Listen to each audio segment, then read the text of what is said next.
हम लोग समझेंगे what to learn after basic. Basic तैयार करने के बाद हमें क्या चीज़ें सीखनी चाहिए। ऑल दीज, ये सारे के सारे इंग्लिश ग्रामर में रिलेटिव प्रोनाउन है। क्या है? Relative pronoun. और रिलेटिव प्रोनाउन किसका काम करते हैं? दो सेंटेंस को कनेक्ट करने का काम करते हैं, कंजंक्शंस का काम करते हैं। जबकि यहाँ ये टोटल जो व्हाट है बिकॉज एक प्योर कंजंक्शंस हैं। तो रिलेटिव प्रोनाउन आप सभी को पता है हु किसके लिए यूज होता है? पर्सन के लिए, यानी कि लिविंग की बात करते हैं। और विच का यूज होता है नॉन लिविंग के लिए, यानी कि थिंग्स के लिए या फिर एनिमल्स के लिए। तो ये थिंग्स और एनिमल्स के लिए यूज हो। का यूज कैसे करेंगे? I know the boy who belongs to rich family, मतलब मैं लड़के को जानता हूं जो अमीर परिवार से संबंधित है। आप कैसे बोलोगे? I know the boy who belongs to rich family, मैं एक लड़के को जानता हूं जो गरीब परिवार से है। I know the boy who belongs to poor family. Clear? ऐसे हम विच का यूज कैसे करेंगे? She gave me a camera which was very cheap, उसने मुझे कैमरा दिया जो कि बहुत सस्ता था। Pooja gave me a camera which was very costly, Pooja ने मुझे कैमरा दिया जो कि बहुत महंगा था। हार्दिक गेव मी अ पेन, हार्दिक ने मुझे पेन दिया। तो आप यहाँ देख रहे हैं ना, हार्दिक, यहाँ मैंने लिखा हार्दिक गेव मी अ पेन। और देखो पेन कैसा है? नॉन लिविंग थिंग है, तो हम किससे जोड़ेंगे इसे? Which. Hardik gave me a pen which was very nice, very nice. तो यहाँ पर हमने किसका यूज किया? हार्दिक गेव मी, क्या लिखा मैंने? हार्दिक गेव मी अ पेन, और पेन नॉन लिविंग है तो किससे जोड़ दिया? विच से जोड़ दिया। अगर मैं इसको ऐसे कहता हूँ कि आई know the boy, I know the boy, अब बॉय क्या है? लिविंग है, तो हम किससे जोड़े देंगे? हु से, यानी कि पर्सन है तो हम हु से जोड़ेंगे। I know the boy who belongs to our rich family. Clear guys? तो इस तरीके से आपको हु का यूज करना है। एक बार फिर से यूज करते हैं। लड़के को जानता हूं जो अमीर परिवार से बिलोंग करता है। I know the boy who belongs to a rich family, मैं एक लड़की को जानता हूं जो गरीब परिवार से बिलोंग करती है।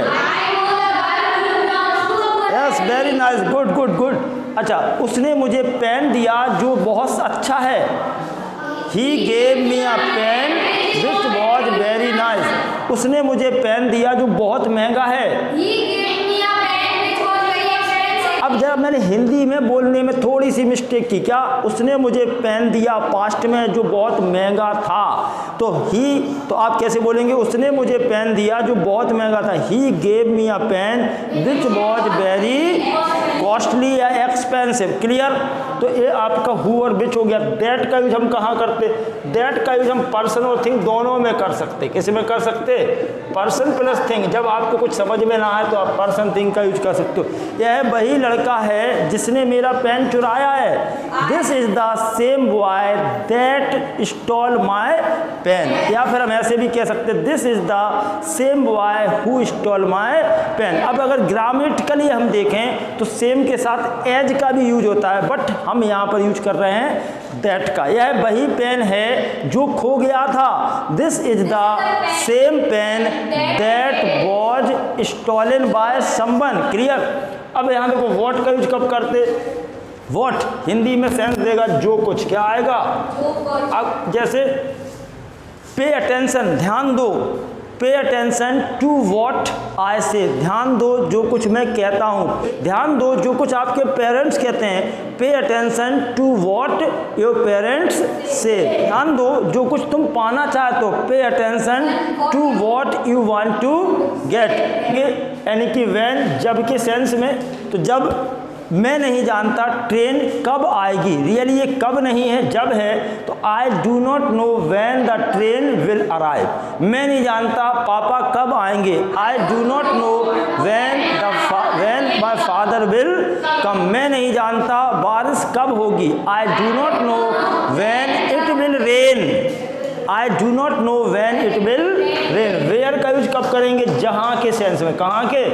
जहाँ के। मेरा मित्र वहीं रहता है जहाँ आप रहते हैं। My friend lives where you live, मेरा मित्र वहीं पढ़ता है जहाँ आप पढ़ते हैं। My friend studies where you study, मैं वहाँ जाता हूँ जहाँ आप जाते हैं। I go where you go. Is that clear? He is free but he is not happy. He is careless but he is intelligent. तो लेकिन के सेंस में। और बिकॉज का I went to Agra because I wanted to see the ताज। मैं आगरा गया because I wanted to see the ताज, क्योंकि मैं ताजमहल देखना चाहता था। I came subsequent because I wanted to learn English. I went to fair because I wanted to purchase something. मैं market गया क्योंकि मैं कुछ खरीदना चाहता था। I went to market because I want to purchase something. Okay, I wanted to purchase something.